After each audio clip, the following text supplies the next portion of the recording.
মৰমৰ কণীহঁত মই আইমা তোমালোকৰ আইমাৰ সাধুঘৰ পালোহি লগতে লৈ আহিছোঁ এটা ধুনীয়া সাধু চোৱাচোন বাহিৰত যে ইমান বতাহ দিছে ৰুবই পৰা নাই যেন উৰুৱাইহে লৈ যাব বাৰু এই বতৰত এই ধুনীয়া বতৰত এটা ধুনীয়া সাধু কওঁ শুনা তোমালোকৰ বন্ধুবিলাক আছে নাই হা কাৰ কাৰ কিমান ভাল ভাল বন্ধু আছে বাৰু হা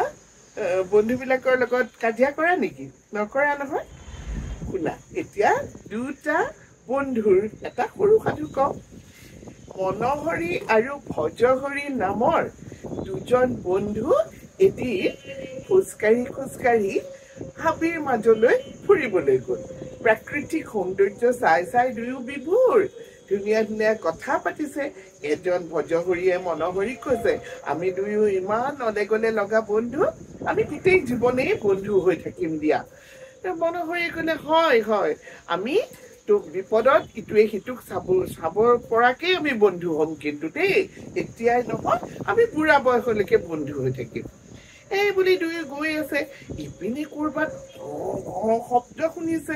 কিহেনো মাতিছে কোনো জন্তুৱে মাতিছে ধৰিব পৰা নাই অলপ পিছত ভজহৰিয়ে ক'লে আই কিবা এটা জন্তু ওলাব যেন পাইছো এইটো ভালুকেই যেন পাওঁ বুজিছা বন্ধু মই যাওঁ দেই তুমি আহি থাকা মই সেই গছৰ ওপৰলৈ বগাই গছৰ ওপৰতে মই আশ্ৰয় লওঁগে ইপিনে মনোহৰিয়ে ভয়তে কি কৰোঁ কি নকৰোঁ কৰি সেই ঠাইতেই ৰৈ গ'ল কাৰণ মনোহৰিয়ে তোমাৰ সাঁতুৰি গছত উঠিব নাজানে গছ বগাব নাজানে মনোহৰিয়ে কি কৰিলে জানা দূৰতে ভালুকটো দেখি মাটিত বাগৰি মৰা মানুহৰ বাহ ধৰিলে তোমালোকে জানানে ভালুকে মৰা মানুহ দেখিলে আকৌ সেইকাৰণে একদম উশাহ চুশাহ বন্ধ কৰি মনোহৰিয়ে মাটিতে বাগৰি একদম মৰা মানুহৰ বাহ ধৰি পৰি থাকিল ইপিনে তোমাৰ ভালুকটো আহি মনোহৰিৰ চাৰিওপিনে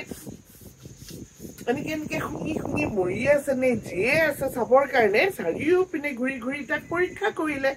তাৰ কোনো শাৰী শব্দ নুশুনি ভালুকটো লাহে আকৌ অহা বাটে দিয়ে হাবিৰ মাজলৈ গুচি গ'ল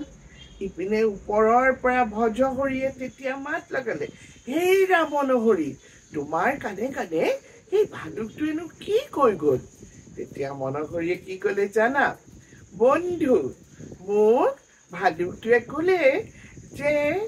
বিপদৰ বন্ধুহে আচল বন্ধু তুমি যাকে তাকে বিশ্বাস নকৰিবা যি বন্ধুৱে বিপদ দেখি নিজৰ বন্ধুক সেই বিপদত পেলাই দৌৰ মাৰে তেনে বন্ধু আজিৰ পৰা কেতিয়াও লগত নাৰাখিবা গতিকে বন্ধু তুমি যিহেতু মোক মই গছত উঠিব নাজানো বুলি তুমি জানা মই সৰুৰে পৰা গছত উঠি পোৱা নাই কিন্তু তুমি মোক তাত ইয়াতেই এৰি ভালুকৰ মুখত মৰিবলৈ দি তুমি গৈ পেলাই গছত উঠি লাগে গতিকে আজিৰ পৰা ভালুকটোৱে কোৱাৰ দৰে বিপদৰ বন্ধুহে আচল বন্ধু বাকী বন্ধুৰ কোনো কাম নাই মই তোমাক আজিৰ পৰা বন্ধুৰ তালিকাৰ পৰা বাদ দিলো এই বুলি মনোহৰিয়ে বেজাৰ মনেৰে ঘৰলৈ উভতি গ'ল আৰু ভজহৰিয়েও তেতিয়া কথাটো টলকিব পাৰিলে গতিকে বন্ধু হ'লে বন্ধুৱে বিপদত নেপেলায় তোমালোকেও নিজৰ বন্ধুক সময়ত সহায় কৰিবা দেই এতিয়াৰ কাৰণে বাই বাই